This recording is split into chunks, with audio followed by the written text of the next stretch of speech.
So please. Okay. Om Agyantam. Om Namo Bhagavate Vasudevaya. Om Namo Bhagavate Vasudevaya. Om Namo Bhagavate Vasudevaya.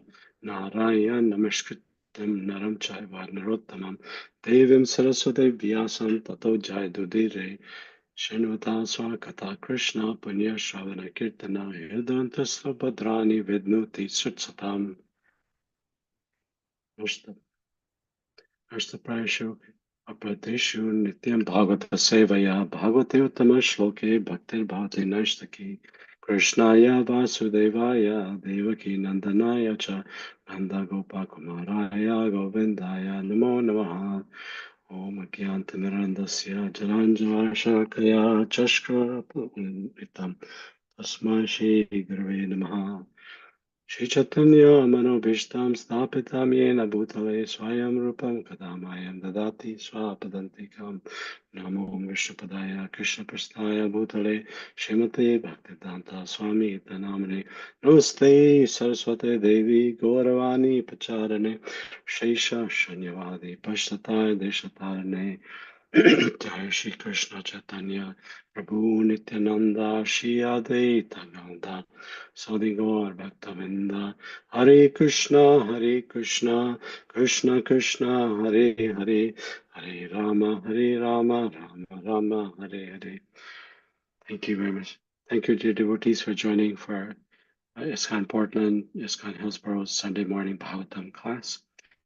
My name is Jai Sachin Das, and I'll be speaking Bhagavatam verses for today. Let's see.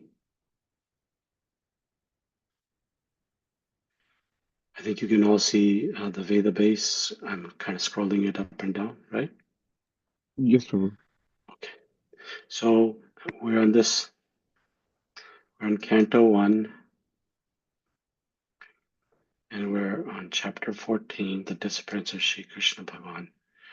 So thus far we've read these 5 verses, and today we'll read the 6th, 7th, and 8th because Srila Prabhupada doesn't have a commentary, and most acharyas, at least the ones I've seen, don't have a fixed commentary on 5, 6. I'm sorry, 6, 7. And there's a Srila Prabhupada has a nice long purport, longer purport for 8. So that's the verse we'll speak on, and that's the verse I'll ask everybody to chant along. So, Shri Yudhishthira Vacha Samprishta Varakyam Jignarsha Bandhu Diktrakshaya Yatam Chapunya Shlokashaya Krishna Sacha Vishishistatam. Maharaj Yudhishthira said to his younger brother Bhimsen, I sent Arjun to Dwarka to meet his friends and to learn from the personality of Godhead, Sri Krishna, of his program of work. Next one. Katas Sapta Adunamasha Bhimsena Tva Anuja Naiti Kasyavya Hetur Naham Vedidam Anjasa. Since he departed, meaning Arjun, 7 months had passed. So he's speaking to Bhim, saying his brother. 7 months have passed, yet he has not returned. I do not know factually how things are going there. So these are descriptive verses. So this is the verse we'll kind of try to focus on reading. So here, and then we can repeat.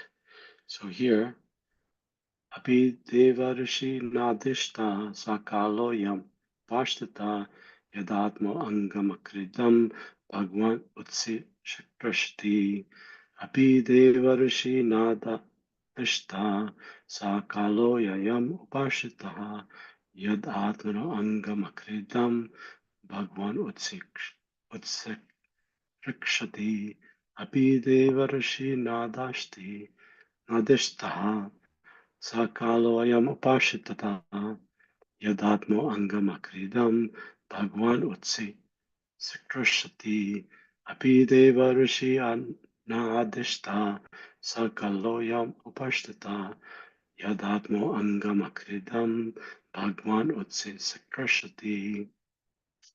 Anybody would like to repeat the verse? This one,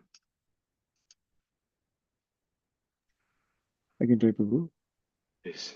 अपि देवर्षिरादिष्टा स कालो यपुपस्थितः यदात्मनो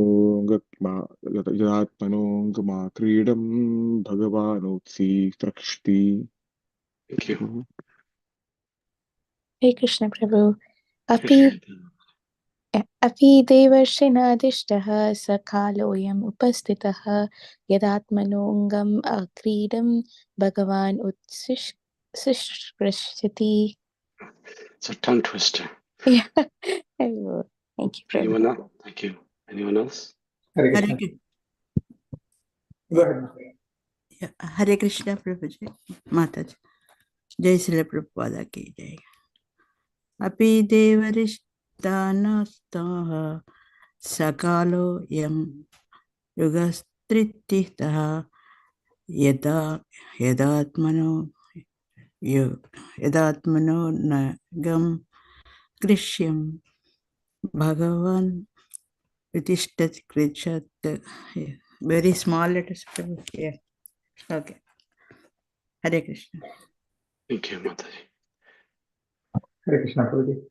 अपि देवर्षिणादिष्टः सकालोऽयम् उपस्थितः यदात्मनोऽङ्गम् आक्रीडम् भगवान् उत्सितृक्षति. Thank you. Okay. We'll do the synonyms. Api, whether, Deva Rishina, by the demigod saint Srinad, Adishtaha, instructed, Saha, that, Kalaha, eternal time, Ayam, this, Pashtita, arrived, Yada, when, Atmanaha, of his own self, Angam, plenary portion, Akridam, manifestation, Bhagwan, the person of Godhead, Utsakrikshati, is going to quit. Translation by His Divine Grace Srila A.C. Bhaktivedanta Swami Srila Prabhupada Ki Jai. Is he going to quit his earthly pastimes as Devarishi Narad indicated? Has that time arrived? Already arrived? Is he going to quit his earthly pastimes as Devarishi Narada indicated? Has that time already arrived? So before going into the purport, I'll just do a simple Anvaya. So the first aspect is fairly straightforward. Api Deva Rishi Adishtaha. Whether that instruction that Sri Naraji gave, Sa Kalo Ayam Upashita, has that, so this will come at the end. So it starts with Api Deva Rishi Adishtaha. That instruction that Sri Naraji gave, and then Yad Atmano Angam Akridam. So Yada, when Atmano, his own self, Angam Akridam. So I want to focus on Angam. Anga is usually considered a limb, right, or part of the body. But the Acharyas explained that in this case, the Mother Earth is considered part of his body. So in this verse, Anga means in his own land or because of his earthly body. Okay, so this is referring to the word earth. Here, Srila Prabhupada talks about a plenary portion, but it'll become evident as we keep talking. Akridam, akrida. So akrida refers to a place of pastime.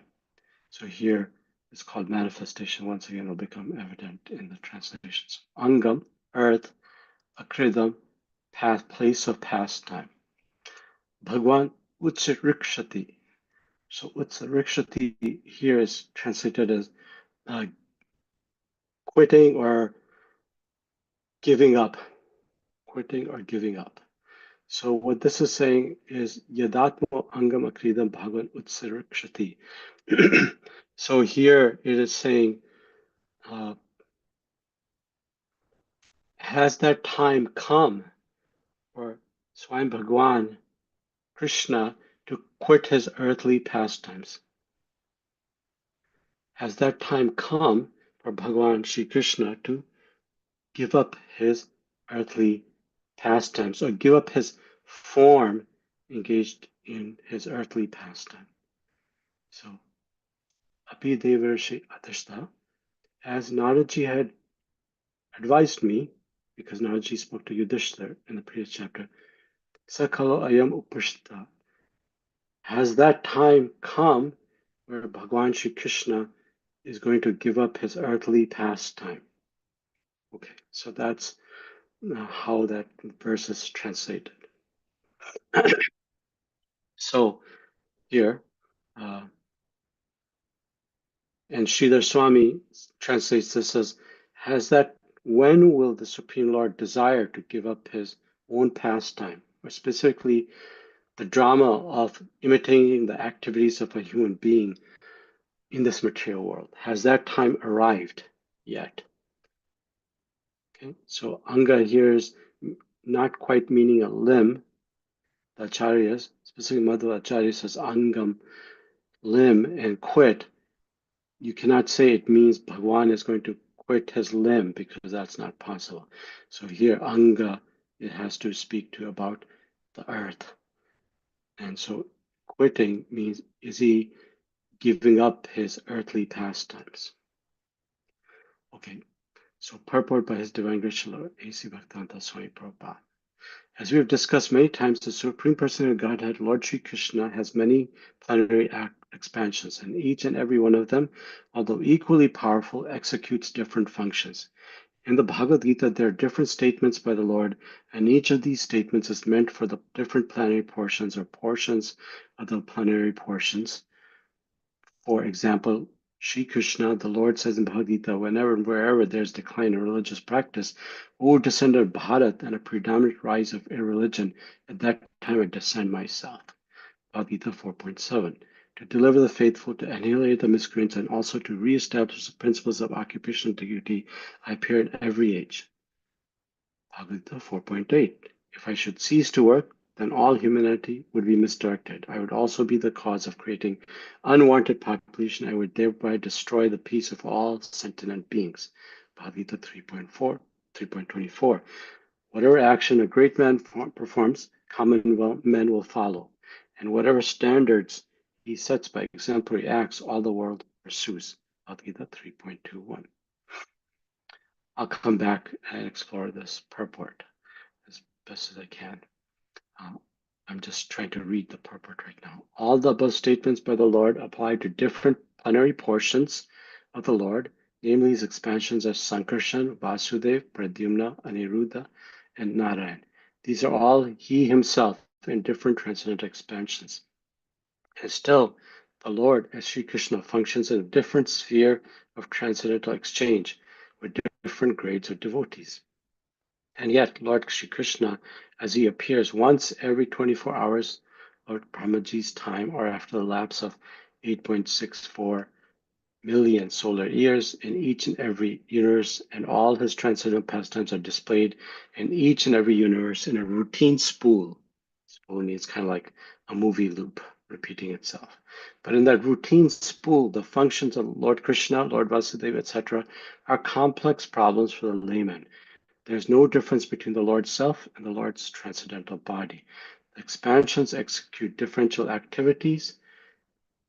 When the Lord, however, appears in his person as Lord Sri Krishna, his other plenary portions also join him by his inconceivable potency called Yoga Maya, and thus the Lord Krishna of Vrindavan is different from the Lord Krishna of Mathura or the Lord Krishna of Dwarka. The Virat Rupa of Lord Krishna is also different from him by his inconceivable potency. The Virat Rupa exhibited on the battlefield of Kurukshetra is a material conception of his form. Therefore, it should be understood that when Lord Sri Krishna was apparently killed by the bow and arrow of the hunter, the Lord left his so-called material body in the material world. The Lord is Kaivalya, and for him there's no difference between matter and spirit, because everything is created from him. Therefore, his quitting one sort of body or accepting another body does not mean that he is like the ordinary living being. All such activities are simultaneously one and different by his inconceivable potency. When Maharaj Yudhishthira was lamenting the possibility of his disappearance, he was just in pursuance of a custom of lamenting the disappearance of a great friend. But factually, the Lord never quits his transcendental body as is misconceived by less intelligent persons. Such less intelligent persons have been condemned by the Lord himself in Bhagavad Gita, and they are known as Buddhas. That the Lord left his body means that he left again his plenary portions in the respective dhams, transcendental abodes, as he left his Virat Rupa in the material world. Namo Vishnupadaya Krishna Prasthaya Bhutale Srimati Bhaktivedanta Swami Namani Namaste Saraswati Devi Gauravani Pacharane Shri Shunyavadi Pashtataya Deshatarane.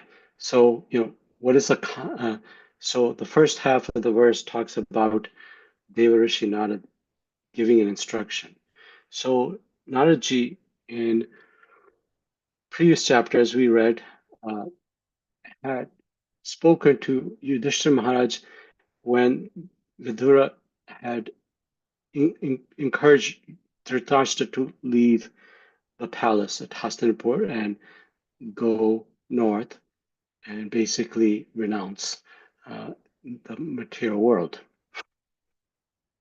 So Yudhishthira Maharaj was lamenting that, oh, my family members have gone, and what can I do to help them?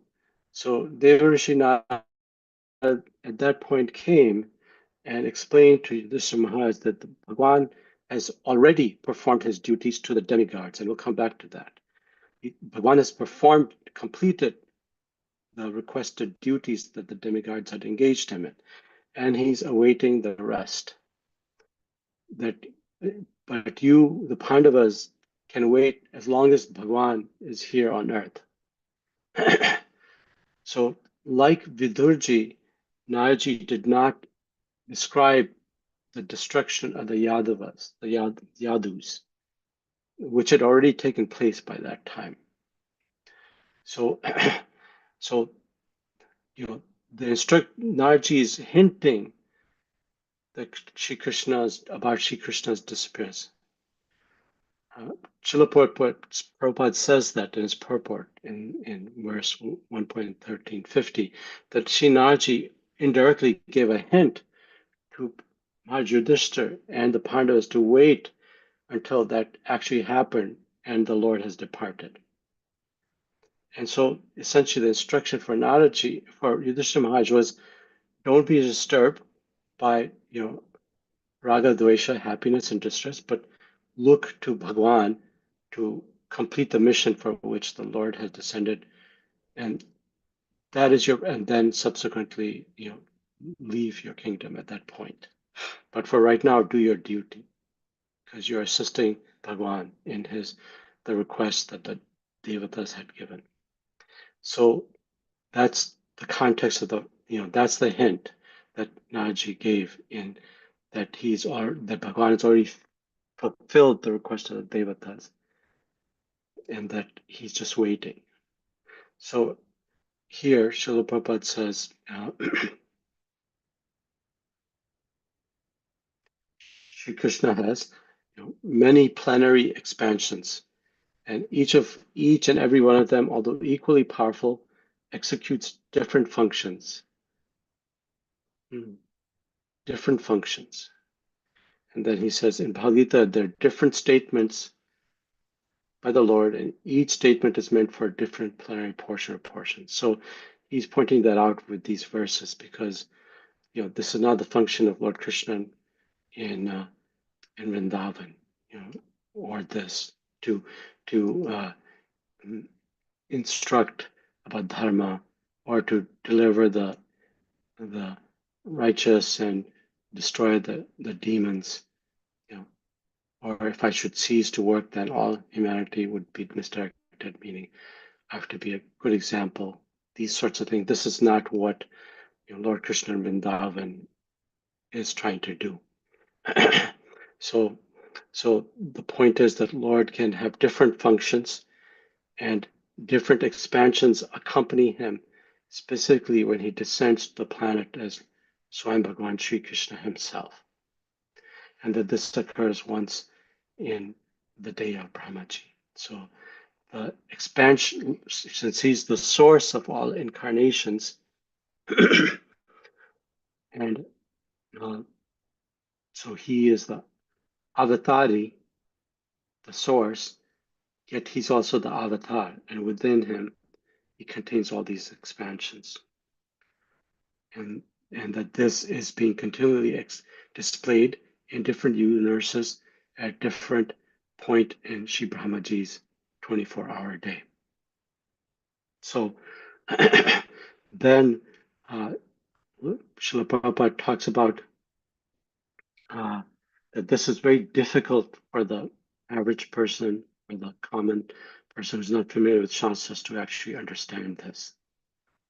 So here he says that Shri Krishna, when he appears in person, so this all comments are meant to help us understand the disappearance of the Lord. So he says, when the Lord appears in his person as Shri Krishna, his other portions, his expansion, join him by his inconcealable potency called Yoga Maya. Thus, Lord Krishna in Vrindavan is different from Lord Krishna of Mathura or the Lord Krishna of Dwarka. The Virat Rupa of Lord Krishna is also different from him by his inconceivable potency. The Virat Rupa exhibited on the battlefield Kurukshetra is a material conception of his form. Therefore, it should be understood that when Lord Krishna was apparently killed by the bow and arrow of the hunter, the Lord left his so-called material body in the material world. So this idea of Bhagwan having, although he's descent, the unique property of Shri Krishna Bhagwan, Swayam Bhagwan, when he descends, is he contains his other expansions within him. And you can see that in his statements in Bhagavad Gita and Bhagavatam. Of course, as the supreme controller, as the Paramatma, as the exemplary personality displaying activities that should be followed, as well as the Lord engaging in loving pastimes with the Brajvasis and in his kingly state in Dwarka, etc. And also in the form of Virat Rupa, the universal manifestation.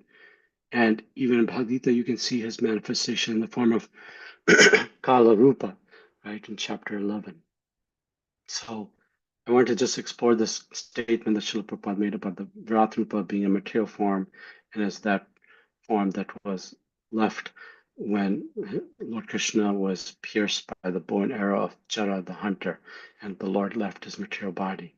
So here you can see here, Lord, here in Bhagavatam, Canto 3, Chapter 6, Verse 4, it says, when the 23 principal elements were set in action by the will of the Supreme, the gigantic universal form or the Vishwarup body of the Lord came into assistance.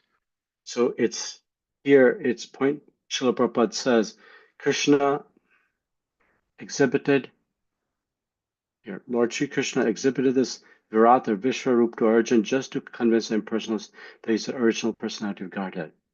It is not that Krishna was exhibited by the Virat Rupa.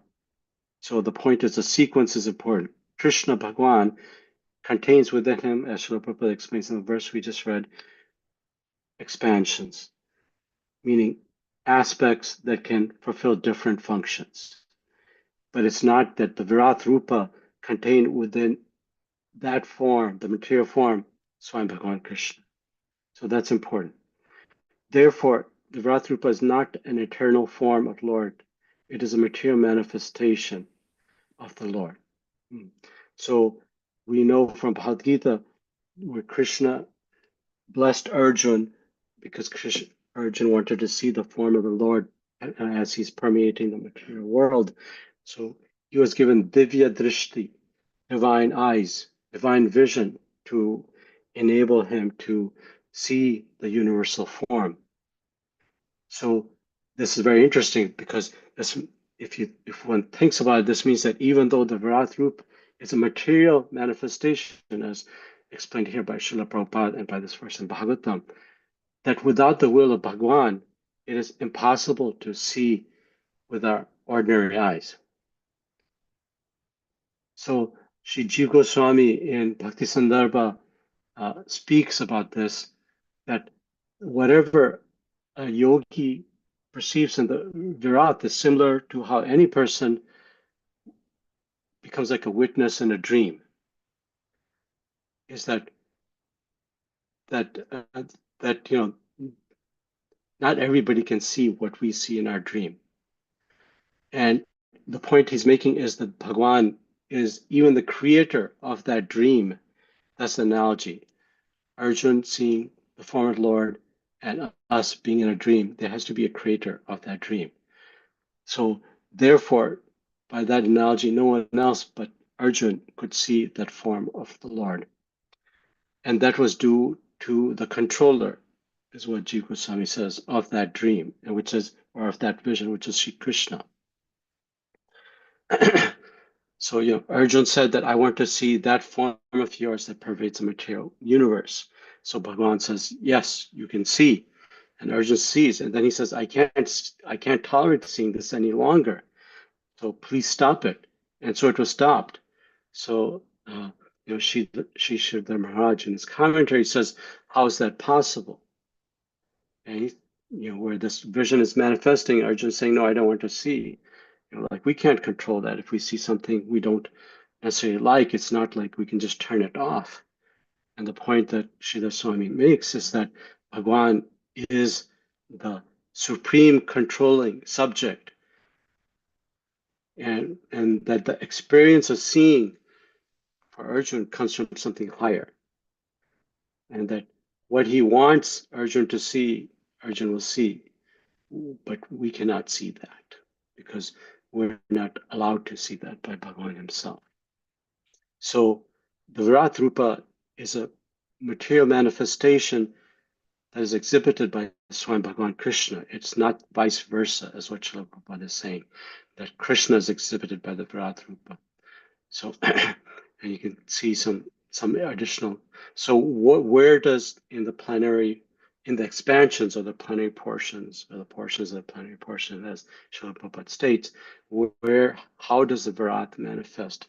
So here, Madhya Lila, and the instruction to Sanatana Goswami, Sri Chaitanya Mahaprabhu says, Shirodaksha Vishnu is the universal form of the Lord and is the super soul within every living being. He's known as Shirodaksha Vishnu because he's the Lord who lies on the ocean of milk. He's the maintainer and master of the universe. So the Virat is a manifestation of the Shirodaksha Vishnu expansion of Bhagavan Sri Krishna that is pervading the world, or the Atma, Antaryami of the world. So a little bit of that explanation, and then here Srila Prabhupada says, the Virat Rupa exhibited on the battlefield is the material conception of form. Therefore, it should be understood that when Lord Krishna was apparently killed by the bow and arrow, the Lord left his so-called material body in the material world. Because we know that, does anybody have an idea how can we say that Bhagwan Krishna cannot be killed by a bow and arrow of a hunter? Is there any observation that I'm sure all of you have thought about this pastime? So anything that is a evidence piece that says that this cannot happen? What I've heard, Prabhu, is that Krishna, when they were in the battlefield, in front of Bhishma Dev, he could not, if it like Pushpaban, he could not. Yes. So, I mean, yeah. If the most, the Atirata, Deva Vrata, the Atirata means one who's like controller of incredible weapons, inspired and empowered by the demigods. If that individual, that personality, that Mahajan cannot kill Krishna with his, bow and arrow that was destroying phalanxes of the army, how is a common bow and arrow from an unknown hunter going to do that, right? Yes, exactly. Good. That was nice that you contemplated that. So the next section, Srila Prabhupada said, Lord is Kaivalya, and for him there's no difference between matter and spirit because everything is created from him. Therefore, his quitting one sort of body, accepting another body, does not mean that he's like an ordinary living being. So this is very interesting. Kaivalya, it basically means pure, a state of complete purity, a state of complete purity. And when I was reading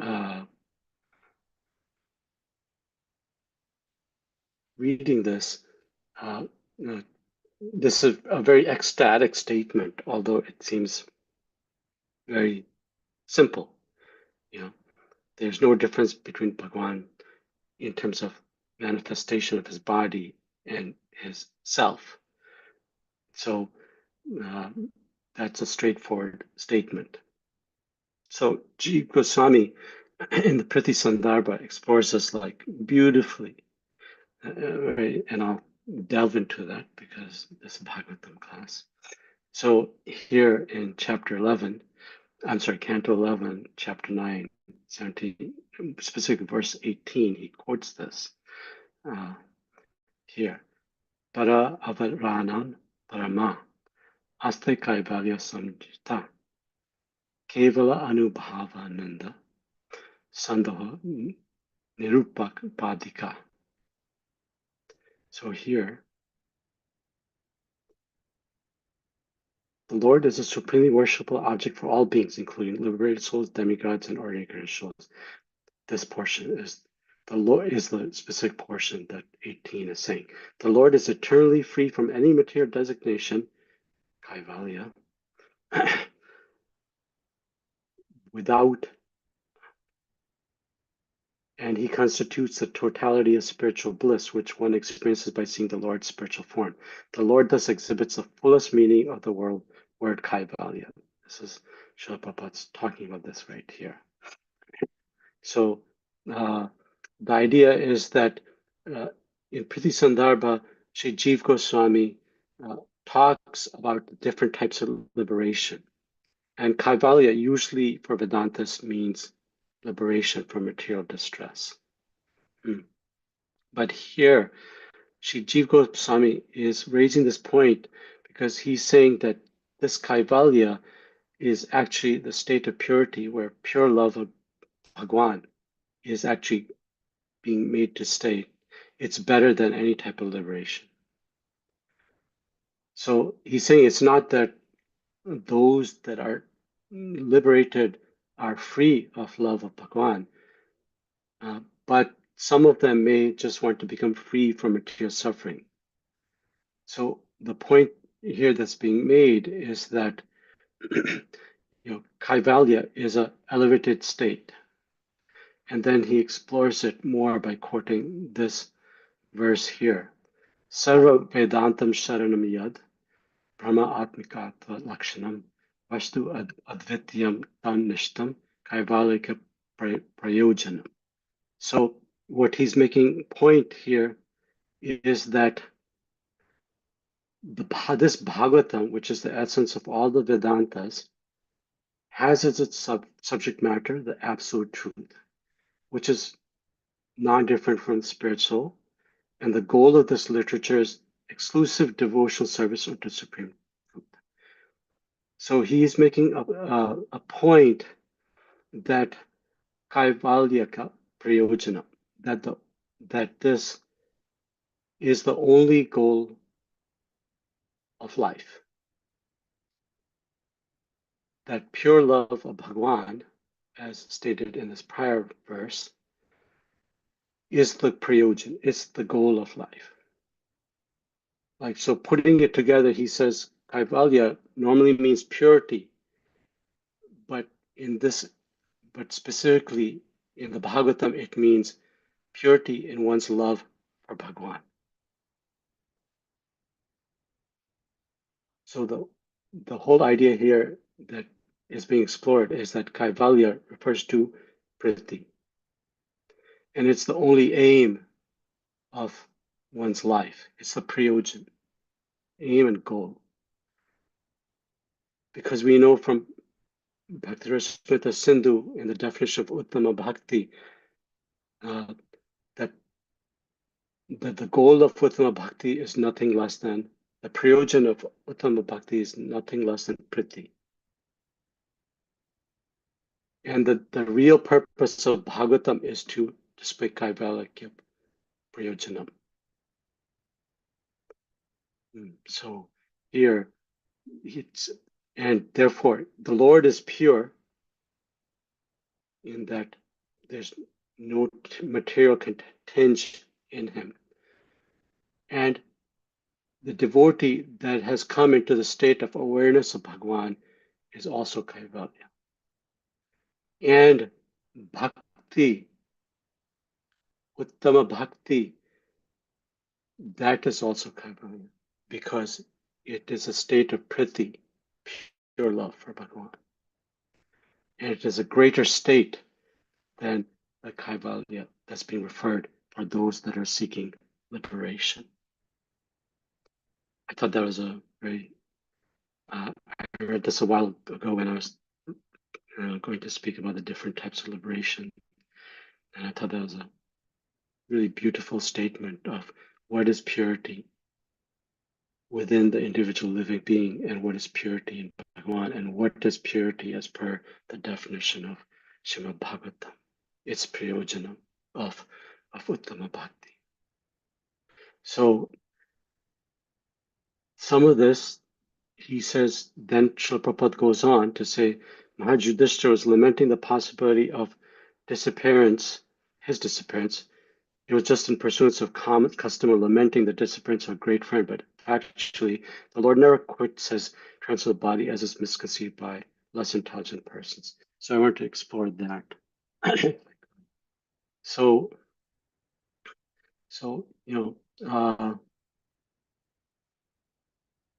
of all of Sri Krishna Bhagwan's pastimes, his disappearance can be the most difficult to understand. Because, how can Bhagwan die? But the idea here is that Bhagwan's seeming death, Srila Prabhupada talks about it when he talks about this spool.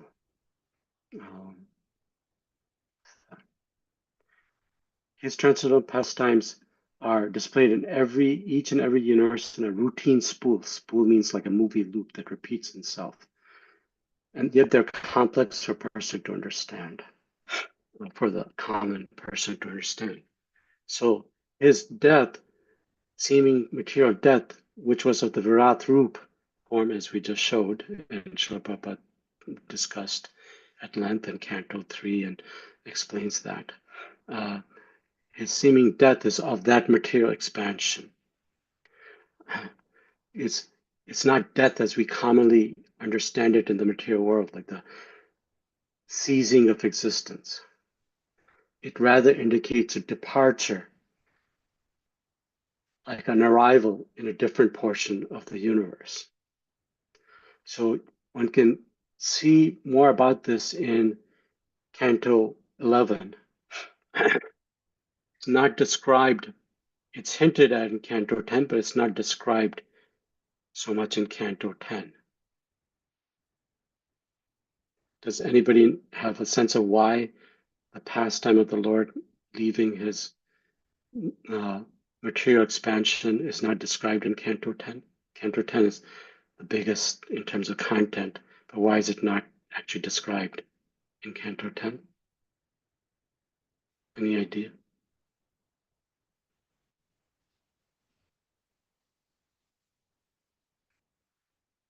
I think you all are, out of your humility, are not speaking. You're all very learned souls. So Canto 10 is all about creating rasa, sweet emotions for Bhagwan. Now, how is it if the hero of a movie dies? That emotion will be destroyed. So it's not spoken in Canto 10, yet it's described historically in Canto 11. So because Bhagavatam is, a poetic work meant to bring about realization of one's relationship with Bhagwan. And, to describe the death of the hero, Bhagwan, would immediately destroy that relationship. So that's why it's not discussed at length there. Or even in Bhagavad Gita, it's a very small section. So, but in Canto 11, we can kind of get a sense of this because we said that here, here, our Yudhishthira says, is he going to quit his earthly pastimes as Devarishi Narad indicated? So we said in Canto 1, chapter 13, verse 50, Naradji explains to Yudhishthira Maharaj upon lamentation of Dhritarashtra having left his home, here the Lord has already performed his duties to help the demigods and he's awaiting the rest. So that hint, just like Vidurji doesn't speak directly, likewise Naradji doesn't speak directly, but he gives a hint that Lord Krishna has completed his earthly pastimes, for which the demigods had requested him to do. Sorry, where did I go? Back to this verse that we're reading, number 8. So we can understand this through chapter 11, where Brahmaji speaks initially to Bhagwan. Scroll down to here. So Lord Brahmaji says, "My dear Lord," so this section here.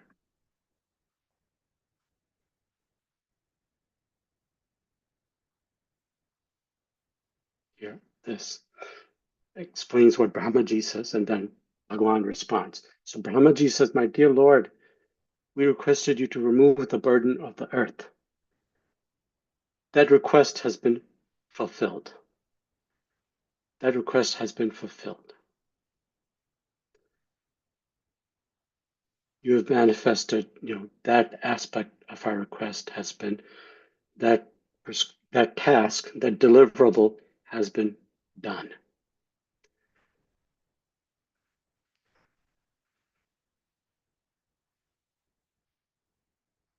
And then he says, "You have descended into the Yadu dynasty and have thus spent 125 autumns with your devotees." So Lord's earthly pastime was 125 years. "My dear Lord, there's nothing remaining at this time for your lordship to do on behalf of the demigods. So you fulfilled the request for which we asked you to descend." And that's what Naradji says in 1.13.50 to Yudhishthira Maharaj, that the Lord has completed the request for which the demigods asked him to descend. And so he says, "If you so desire, kindly return to your own spiritual world." Kindly return to your own spiritual world. So Bhagwan replies, Bhagwan says, "O Lord of demigods, Shri Brahma, I understand your prayers and request. Having removed the burden of the earth, I've executed everything that was required on your behalf." So he says, yes, mission 1 accomplished. But as we talked about, when the Lord Swayam Bhagwan, Lord Krishna, descends with his expansion's descent, including the Devatas. So he said, "My family members, the Yadava dynasty, in which I appeared, became greatly magnified in opulence, especially in terms of their strength and courage," meaning that Devatas entered into the bodies of the Yadavas. And because of that, he realized that after he leaves the planet, that would create an unstable situation. So he made arrangements for the Yadava dynasty to end and therefore withdraw the Devatas. He says, "If I was to leave this world without withdrawing the proud members of the Yadu dynasty, the whole world would be destroyed by their unlimited expansion." And so there's a pseudo-Brahmana's curse, and the Yadavas killed each other. And so he said, when this is completed, that the Yadava dynasty is finished, and I'm en route to Vaikuntha, I'll pay a small visit to your abode. So, so the idea here is that Bhagwan is leaving on a specific purpose of mission fulfilled, as per Devarshi Naraji and Brahmaji's specific statement to Lord Shri Krishna that you fulfilled what we asked you for, so now you can leave if you so desire. So this is explored even more in the in chapter 15. How do we understand this? Because Srila Prabhupada talks about that when Maharaj Yudhishthira was lamenting this possibility of Shri Krishna Bhagavan's disappearance, it's kind of a custom of the disappearance of a great friend to lament. But factually, the Lord never quits his transcendental body, as is misconceived by less intelligent persons. Srila Prabhupada says that in the verse we just read. So that explanation for that statement comes here. The Supreme Lord relinquished the body which he manifested. So this is where the Pandavas, retire. Supreme Lord relinquished the body by which he manifested to diminish the burden of the earth. Just like a magician, he relinquishes one body to accept different ones, like the fifth incarnation, etc. So Srila Prabhupada talks about this in here, that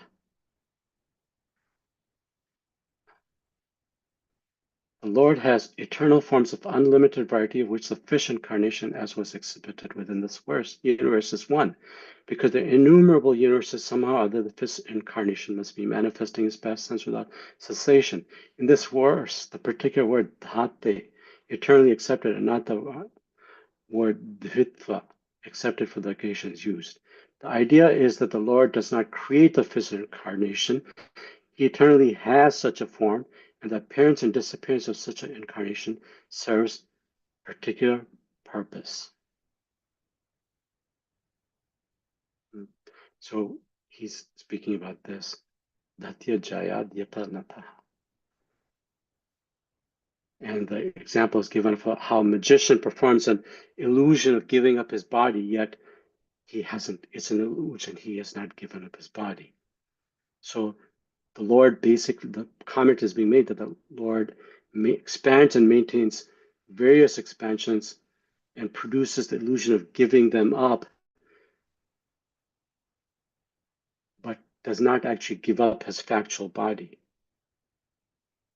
So we'll see that statement here. When the personal Godhead, Lord Krishna, left this earthly planet in his self-same form, on that very day, Kali, who had already partially appeared, became fully manifest to create inauspicious conditions. So this was what was happening. When the Lord was still present, Kali had manifested at the end of the Kurukshetra battle, but had not fully manifested its potency until Lord Shri Krishna left. So Srila Prabhupada says the Lord, however, left this earthly planet in his own transcendental body.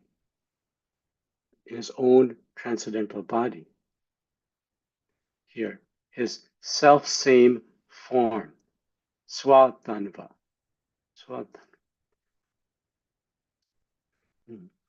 And then as soon as that happened,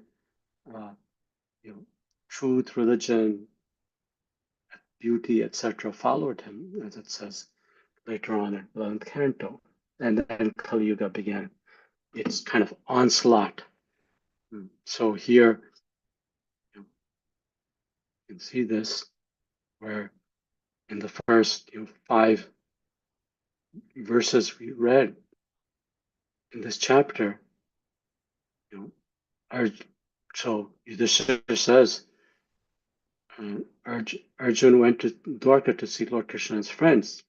That was and to learn of the Lord's mission. Those are the two things, to see Bhagavan and to learn of his mission. And time passed, and Maharaj Yudhishthira was worried about the omens, and these omens were omens of Kali Yuga. And that's described here up to verse 5 that we read last week. And then he turns to his brother Bhimsena and says, I've sent my brother Arjun to Dwarka, but 7 months have passed and nothing, we don't know anything. So the idea is that although Kali Yuga started just after the battle of Kurukshetra, but it could not exert its presence, its influence in the presence of Bhagavan Sri Krishna. When the Lord left in his transcendental body and left behind the Virat form, temporary material, universal manifestation, which is expansion like we looked at from Shiradaksha Vishnu. And when the Lord left that form behind, but he took his transcendental body, as we saw in verse 15.36, his self-same body. Then at that time, those full manifestation of Kali Yuga symptoms came across. And Maharaj Yudhishthira figured out that the Lord has departed from the earth. So this is the translation here. Is he going to quit his earthly pastimes, as Devarshi Narada indicated? Has that time already arrived? It's I'm sure there are many different ways to explain this translation and purport.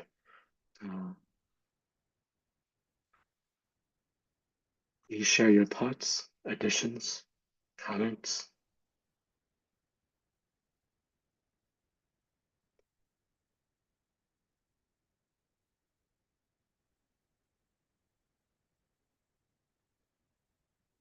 Questions? Hare Krishna. Am I audible? Thank Prabhu.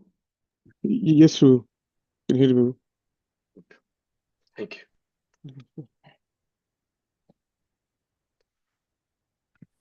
Thank you, Prabhu, for the very nice class, Prabhuji. All your references from the deeply relevant sandarbhas were something I liked.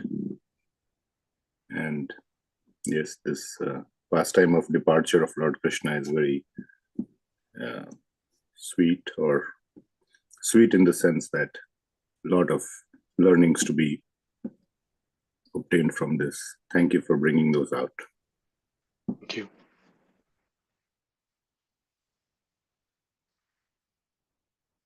Any other comments or questions or realizations or understandings that you get from the verse? Anyone else?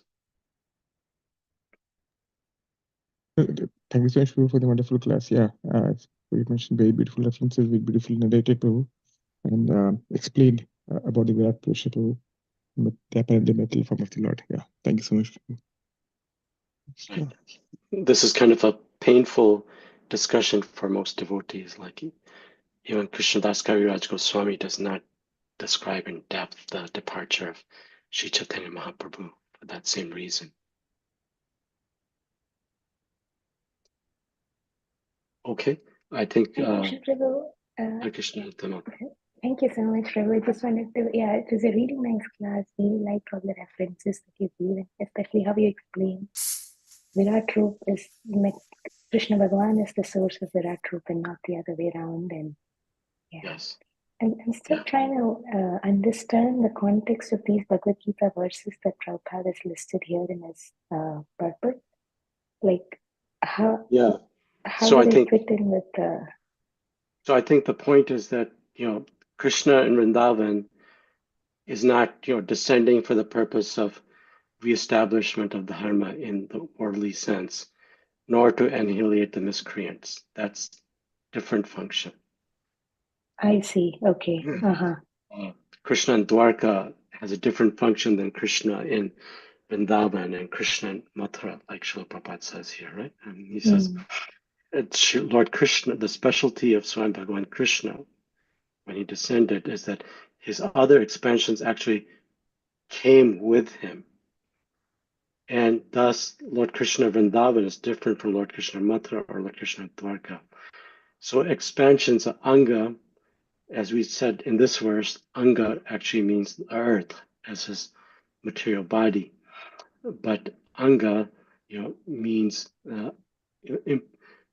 expansions of Bhagwan that have a different function or different empowerment. So some of these functions are not being performed by Krishna and Vrindavan, like this, right? Yes. So, but his expansions will do. Krishna and Kurukshetra, etc. Does Okay, that make sense? Yes, Prabhu, I think I understand. A different statements by the Lord, and each of these statements is meant for different plenary portions. Yeah, That's I understand now, Prabhu. Okay, thank you so much. So, Prabhu. Srila Prabhupada comes back to that here. That, he says that here. But he comes back and says, what's unique is that that Swami Bhagavan Krishna is in a whole different sphere of transcendental activities. And you can see this when you read about how in Bhagavatam, when Krishna is at the wrestling match in Mathura, how different such a devotees viewed Krishna differently. Kila Rasamrita. So that's how I took this section. Is that okay? Yes, Prabhu, very nice. Thank you so much, Prabhu. Very good. Hare Krishna. Okay, so then I'll stop and stop the screen share. Vanchakalpatrubhyascha kripo sindhubhya eva cha patitanam pavanebhyo vaishnavyo namo namaha. Okay, Srila Prabhupada ki jai. Please join.